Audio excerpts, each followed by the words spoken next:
Pull up register. तो पहले आप समझिएगा, बाद में लिखिएगा। ये है हमारा सीपीयू, एक आईसी लगी है, चार्जिंग आईसी।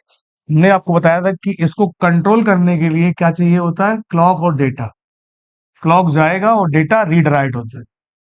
तो डेटा में दोनों तरफ एरो देखने को मिलेगा। क्लॉक का क्या है काम, सिर्फ जाना। SCL और SDA,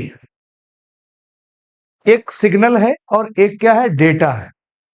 अब यहां से वहां तक जाएगा सिग्नल, और फिर डेटा क्या होगा, रीड राइट होगा। तो डेटा को भी चलने के लिए पावर की आवश्यकता होती है, और सिग्नल को भी चलने के लिए पावर चाहिए होता है।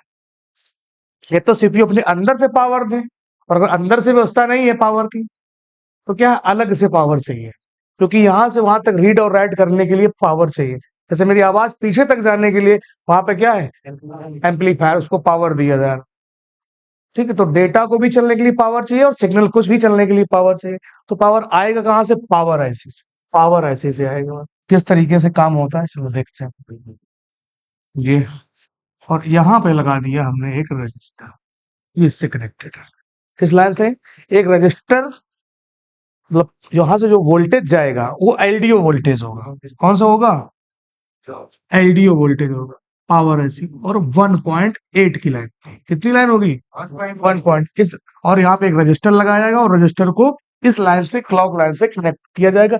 तो ये जो रजिस्टर लगा है, ये ऐसे रजिस्टर को हम लोग बोलते हैं पुल अप रजिस्टर। ये सीरीज पे लगा है, ग्राउंड से इसका कोई भी सिरा नहीं कनेक्टेड है। ऐसे ही क्या होगा, दूसरी लाइन पर आते हैं। ये हो गया हमारा क्लॉक, सिग्नल को पावर। वो इस लाइन से ये वाली लाइन कनेक्ट नहीं है, ठीक है। सोचो कि यहां पर भी कनेक्ट है, तो यहां पर भी क्या लगा है, एक रजिस्टर लगा है, हाँ। और इस पे भी कितना वोल्टेज आएगा, एलडीओ वोल्टेज 1.8। एलडीओ कहां पे, इस पे। तो इन लाइनों पे 1.8। अब यहाँ पे जो रजिस्टर लगे हैं, इनकी वैल्यू अलग अलग फोनों में अलग अलग है। ज्यादातर जो देखे जाते हैं वो है 2.2 के। कितने देखने को मिलते हैं, 2.2 के, 5.1 के,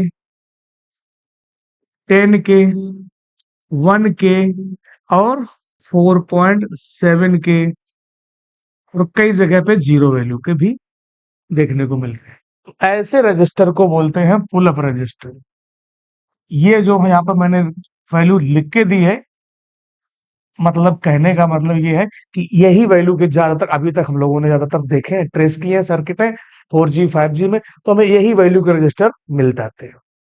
तो अगर कहीं रजिस्टर की कहीं सर्किट में अगर हमें पता चल जाए पुल अप लगा है और उसकी वैल्यू हमें नहीं पता है, तो हम पहले 2.2 लगा के देखेंगे, ज्यादा लगा रहता है। अलग लाइन 5.1, किसी में आपका रहता है 10 के का, किसी में 1 के, 4.7, वो आगे का डायग्राम देखिए, कहीं पर जीरो वैल्यू के लिए। तो इन रजिस्टरों, ये दो रजिस्टर है, ये पुल अप रजिस्टर। तो ऐसे रजिस्टर को बोलते हैं पुल अप रजिस्टर, पुल करके रखा हुआ है, ठीक है। जैसे ही इस रजिस्टर यहां से निकला, ये सेक्शन, चार्जिंग सेक्शन काम करना बंद कर देगा। कौन कौन सी कंडीशन, कंडीशन है वैल्यू हाई, चार्जिंग सेक्शन काम करना बंद। अगर इसकी वैल्यू मान लो 2.2 के की है, और किसी ने या किसी तरीके से इसकी वैल्यू 4.7 वैल्यू बढ़ गई, तो चार्जिंग सेक्शन काम करना बंद कर देगा, पहली कंडीशन। दूसरी कंडीशन, रिमूव हो गया, किसी ने इसको क्या कर दिया, निकाल दिया, तो भी चार्जिंग सेक्शन काम नहीं करेगा, ठीक है। इसके बाद तीसरी कंडीशन, वैल्यू लो, किसी ने मान लो 0 वैल्यू का लगा दिया या 1 के का लगा दिया, तो भी ये चार्जिंग सेक्शन काम नहीं करेगा। तो अलग अलग सेक्शनों में, कैमरा में, टच में, फिंगरप्रिंट में, ऐसे बहुत सारे पुल अप रजिस्टर आपको चेक करने पड़ते हैं, देखने पड़ते हैं। समझ में आई बात की नहीं, है सर्किट को पुल करके रखते हैं। अब समझिए सीपीयू किस तरीके से डेटा रीड राइट करता है, फिर वही नियम लगा देते हैं तुम्हारा वाला, कंफ्यूज वाला। तो वोल्टेज कितना है, 1.8, और रजिस्टर कितना है, 2.2। तो V is equal to I R. हमें क्या चाहिए, आई चाहिए, तो I is equal to V upon R. कितना वोल्टेज है, 1.8। 1.8 अपॉन 2.2 के कितना आएगा बताओ।